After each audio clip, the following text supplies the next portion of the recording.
palavra de Deus e ensinava no sábado numa das sinagogas.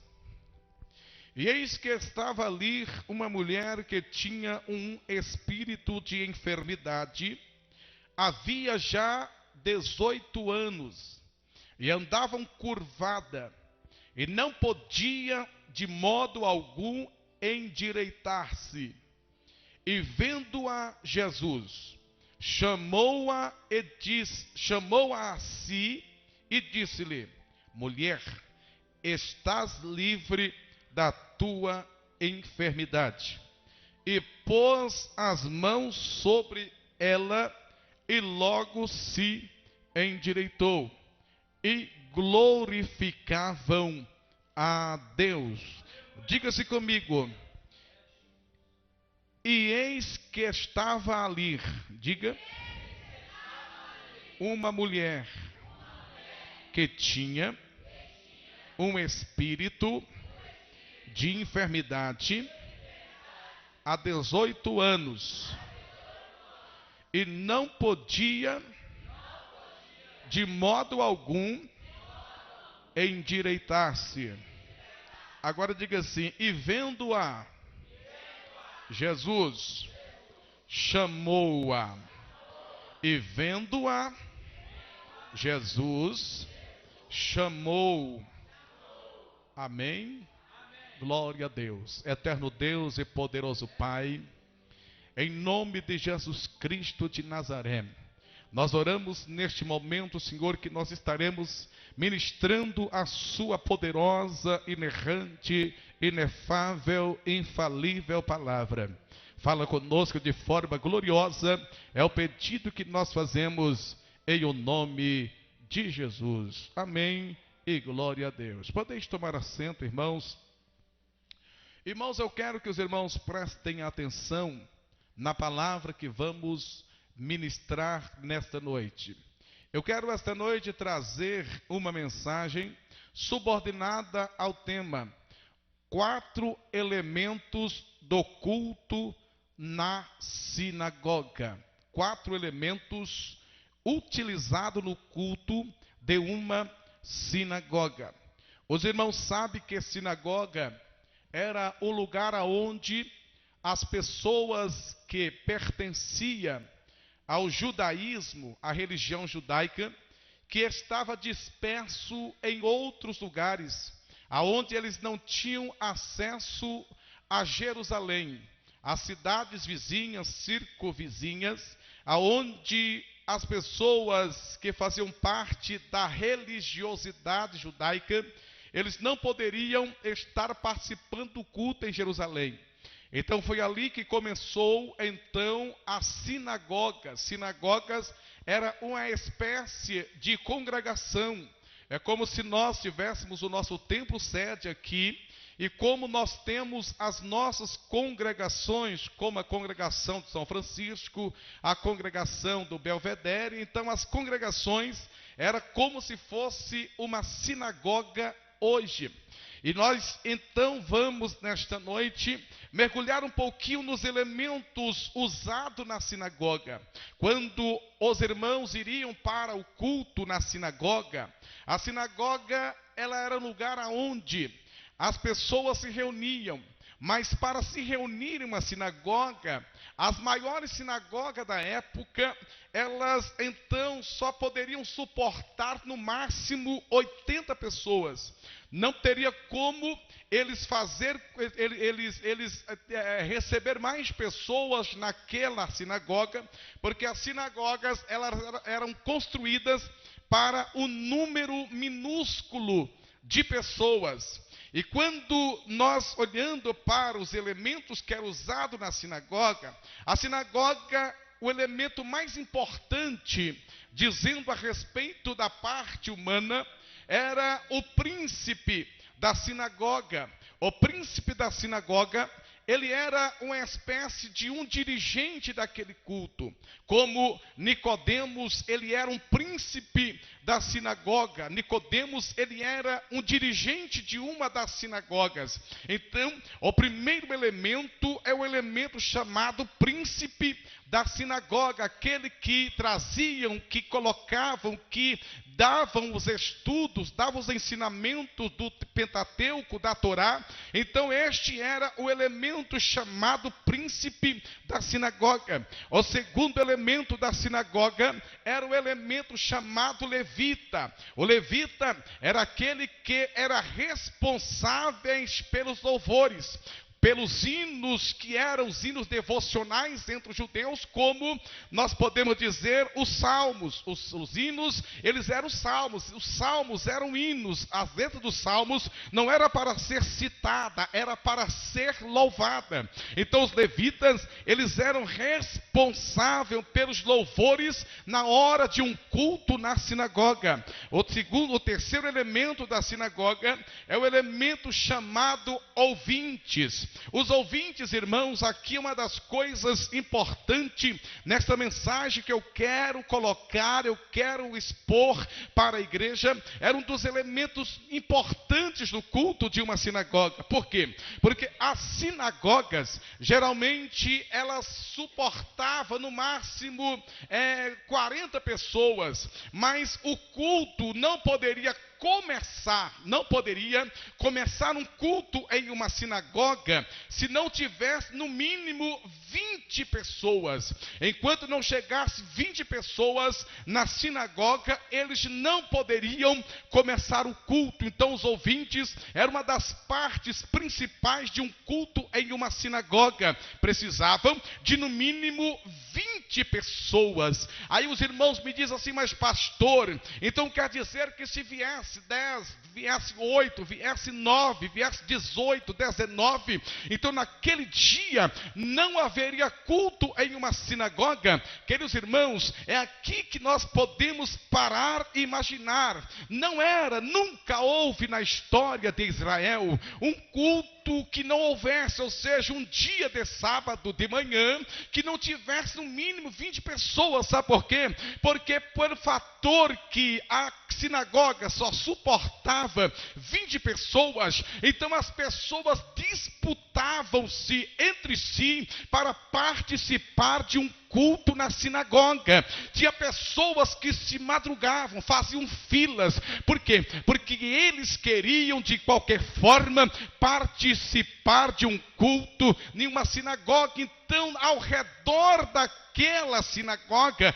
havia multidão de pessoas para entrar naquele culto. Sabe por quê? Porque eles amavam, porque eles adoravam, porque eles queriam ouvir a palavra, eles queriam adorar o Deus em conjunto. É uma coisa que nós devemos aprender nos dias de hoje. Irmãos, hoje nós vivemos completamente o oposto dessa sede, o oposto desta vontade, desta alegria de estar num templo adorando, magnificando, exaltando o Senhor. Hoje, para nós receber 20 pessoas, às vezes tem pastores que quando é na hora do culto começar às 7h30, ele fica lá sentado esperando os irmãos chegar no culto. Irmãos, naquela época não, o povo de madrugada vinha para a igreja, vinha para a sinagoga para ouvir a palavra. Sabe por quê? Porque a palavra de Deus, ela é vida para aqueles que amam. A palavra de Deus, ela deve ser prioridade em nossas vidas.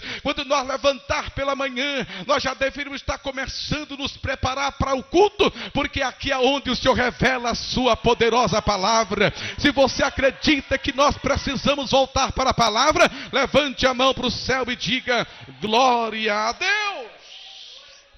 Então os irmãos, na sinagoga, quando o príncipe da sinagoga chegava no culto, para começar o culto, a multidão estava lá fora para ser selecionado, para participar de um culto em uma sinagoga.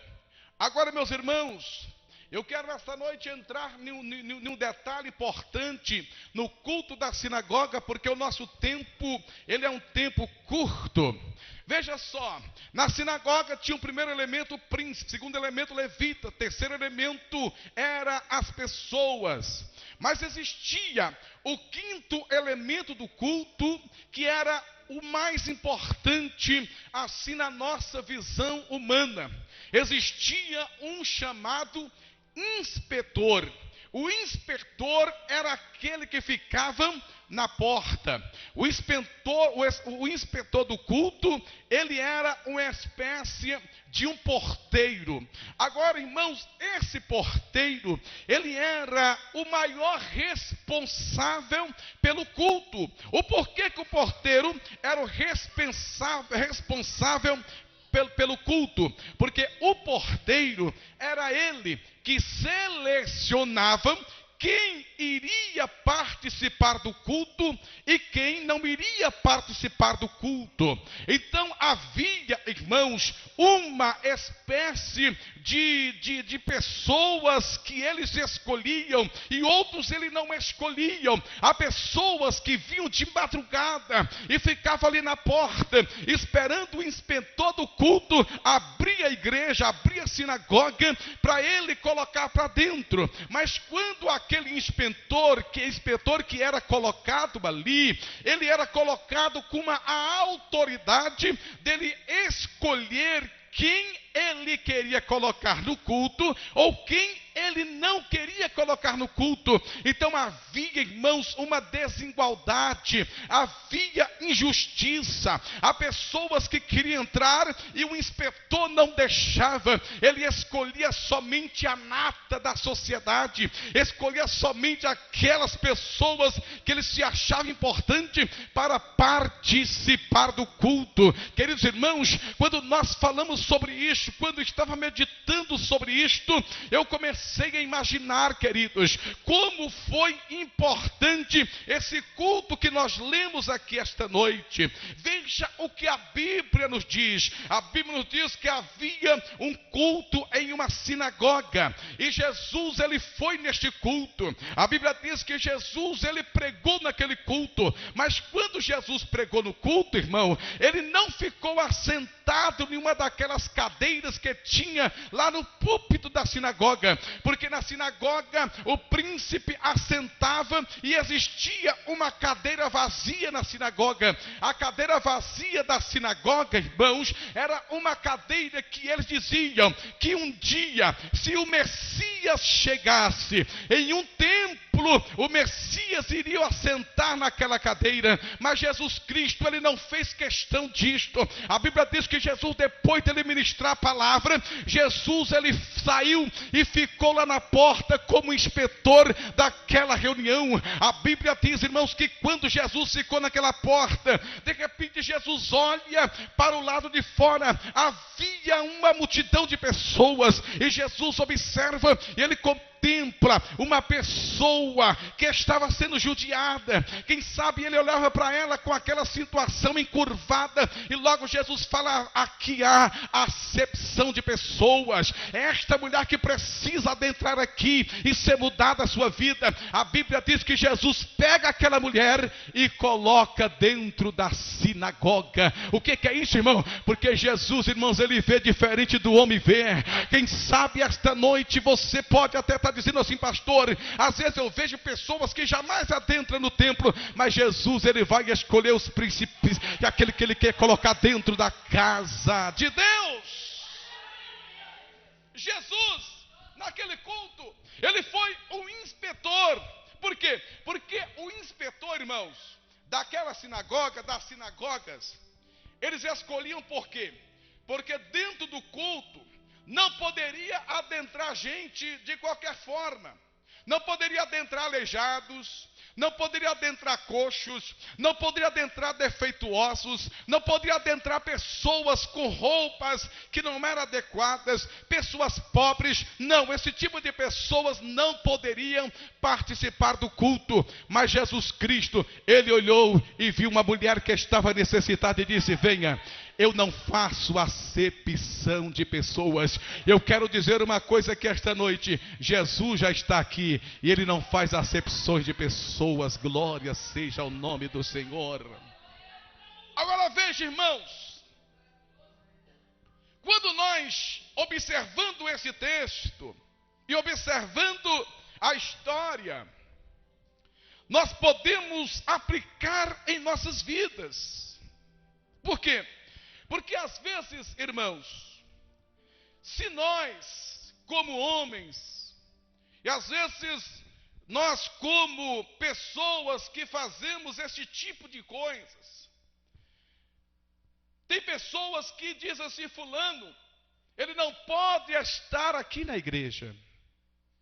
Tem pessoas que dizem: pastor, aquele nunca vai fazer, nunca vai adentrar na igreja. E se adentrar na igreja, ele não vai ser mudado. Mas veja, meu, a história dessa mulher. Jesus pegou a mulher que estava do lado de fora, colocou dentro da sinagoga, e Jesus endireitou aquela mulher. Ela andava assim, ó, encurvada. Um demônio fazia aquela mulher ficar encurvada. Aí Jesus disse assim: enquanto você ficar do lado de fora, você nunca vai se endireitar. É somente aqui dentro que Deus vai colocar você na posição que Deus te quer. Esta noite Deus está falando aqui com você, meu irmão. É aqui dentro que Jesus vai mudar a sua vida, porque Jesus não faz acepção de pessoas. É Ele que está lá na porta daquele templo e está dizendo: todos aqueles que vieram a mim, eu jamais vou lançar fora. Pode as pessoas até te desprezar, até mesmo aqui dentro dessa igreja, mas aquele que é o dono da igreja está dizendo: minha filha, é eu que te chamei, não temas, porque eu sou contigo. Levante a tua mão assim, aqueles que estão vendo Deus falar aqui nesta noite, e glorifique a Deus. Por quê? Porque Jesus, Ele não faz acepção de pessoas. Romanos capítulo 2, versículo de número 11, né? A Bíblia, ela nos diz: porque o nosso Deus, porque para com Deus não há acepção de pessoas.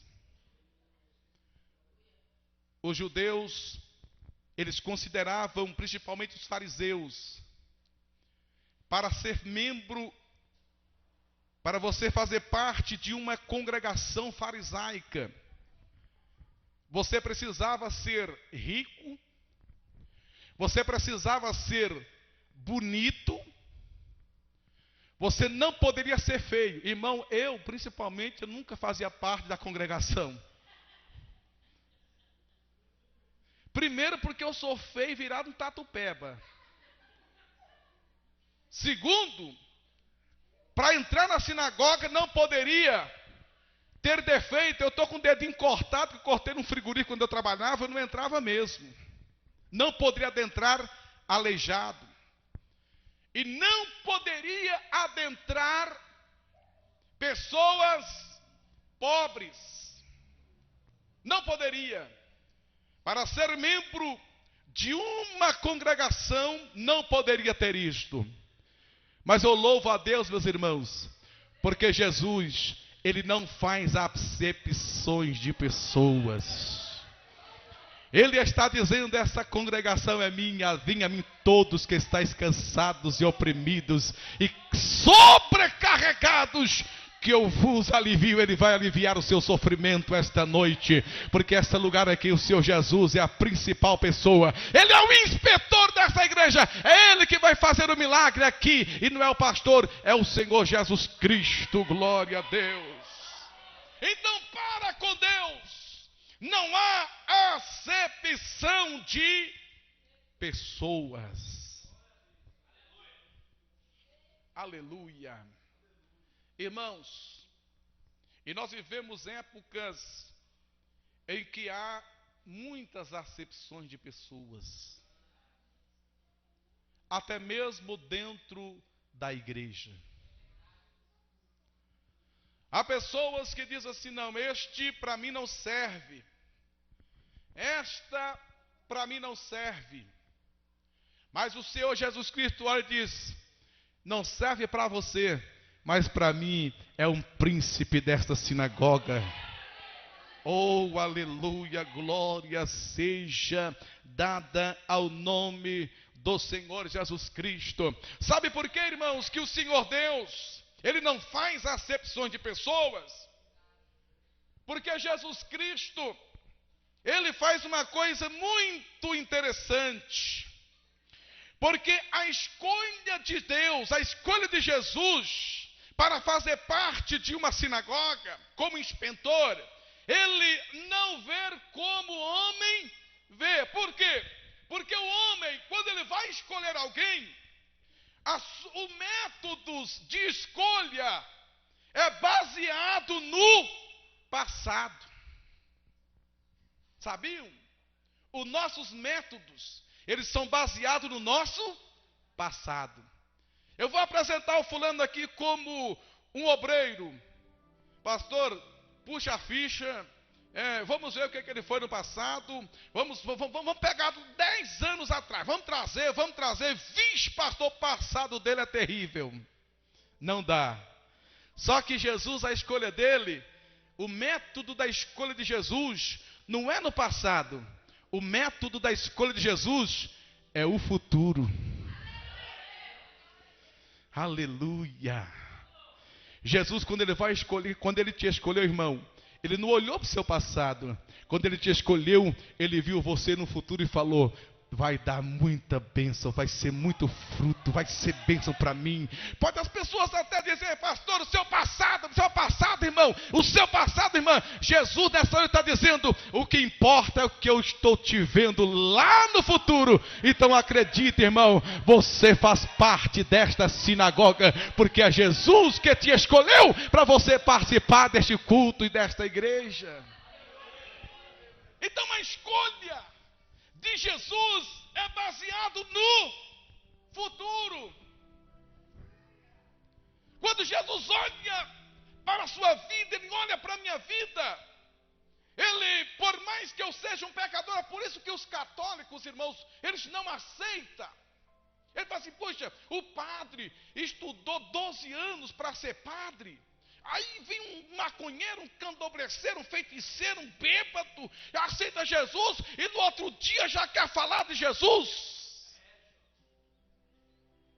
Ele não estudou, ele não fala nem o português dentro do vernáculo, ele não tem uma característica, não tem nada disso aí. Mas só que, irmão, sabe o que Deus faz? Ele fala assim: ó, eu não estou interessado no seu passado. O interesse meu é se você vai ser cheio do meu Espírito. É se você vai ser uma pessoa que esteja dentro dos padrões. É se você vai buscar a minha presença. É isto que Jesus está dizendo. Você está aqui é porque Ele sabe que você é alguém importante para Ele, meu irmão. Levante a mão e diga glórias ao Senhor Jesus Cristo. Aquela mulher, ela foi rejeitada para participar do culto porque ela andava encurvada. Uma pessoa encurvada não poderia participar do culto de uma sinagoga. Mas Jesus, Ele se colocou na porta e falou para aquela mulher a dedo: viu, você que está aí fora, venha, entra para dentro, porque eu vou mudar a sua história. Aleluia, glória a Deus. Entra para dentro, porque eu estou te chamando. Eu quero mudar a sua vida. Você não vai mais precisar andar encurvada. Você não vai mais precisar andar com esse espírito que te faz você encurvar. Está aí se humilhando, está aí sendo derrotada. Não, eu vou endireitar a sua vida a partir do momento que você vir para dentro, porque eu estou te convidando. Queridos irmãos, tem pessoas, irmãos, que estão lá fora e está encurvado pelos espíritos, pelas dificuldades financeiras, encurvado pelos problemas familiares, encurvado pelos problemas da sua vida, tantos problemas, e Jesus está dizendo: entra para dentro que eu quero mudar a sua história, eu quero mudar a sua vida, eu quero mudar o seu cativeiro, eu quero quero transformar a sua vida, porque é aqui dentro que Jesus muda a história. Ele mudou a minha história, Ele mudou a história de muitas pessoas a partir do momento que nós colocamos aqui dentro. Eu profetizo em nome de Jesus Cristo. Se você está vivendo encurvado, se você está encurvada, meu irmão, você está encurvada pelas dificuldades, pelas tristezas, pelas angústias, pelos problemas, nesta noite o Espírito de Deus me toma com essa palavra. Eu estou te endireitando, eu estou me endireitando, eu estou me endireitando, porque eu tenho algo tremendo na sua vida. Oh, Ramassura Mantunébrias. Aleluia. Porque Ele não faz acepção de pessoas. Jesus é o inspetor da sinagoga. Por quê? Porque Ele escolhe. Tem pessoas, irmãos, que dizem assim: pastor, eu escolhi a Jesus. João capítulo de número 15, versículo de número 16 diz assim: vós não me escolheste a mim, mas eu vos escolhi a vós. Veja só que diferença. Não foste nós que escolhemos a Jesus, mas Ele me escolheu. E a escolha de Jesus, irmãos, é como eu disse, ela não é baseada no meu passado, ela é baseada no meu futuro. Porque se Jesus fosse me escolher pelo meu passado, irmão, pela minha história, pelas minhas, pela minha vida que eu tinha, Jesus não me escolhia. E eu tenho certeza que Ele também não te escolhia se Ele fosse basear a escolha no seu passado. Porque às vezes os nossos passados, a confiança era zero. Confiança na família, confiança em todos os aspectos. E Jesus, Ele olhou para você e Ele falou: eu vou apostar em você. Ninguém confia em você, mas venha para dentro. Sabe o que está atrapalhando você? É um espírito que está te fazendo você se encurvar. Mas quando eu expulsar este espírito, a sua vida vai direitar e o meu nome vai ser louvado e glorificado na sua vida. Glória a Deus. Então a palavra de Deus é esta para você: o seu passado não importa. O que importa é esse presente agora. Jesus está querendo dizer para você: venha para dentro. Não fique do lado de fora. Venha para dentro que eu vou mudar completamente a sua história e a sua vida vai ser transformada. Ficamos em pé no nome de Jesus. Aleluia. Porque a nossa escolha, ela foi baseada no futuro. Porque Jesus, Ele acredita em você. Se alguém aqui esta noite está dizendo assim: pastor, o meu passado está a minha vida está uma desgraça, estou sofrendo. Jesus está dizendo assim: eu vou endireitar a sua vida. Venha para cá, entre e deixa Jesus trabalhar na sua vida, que a sua vida vai endireitar e o nome do Senhor vai ser glorificado na sua vida. Tem alguém para Jesus aqui esta noite? Tem alguém que queira aceitar a Jesus ou está afastado dos caminhos do Senhor e quer voltar para a casa paternal? Vem aqui na frente em nome de Jesus. Eu vou estar orando por você. Aleluia. Glória a Deus. Tem alguém? Tem alguém para Jesus nessa noite? Não tem? Amém. Que Deus lhe dê uma outra oportunidade.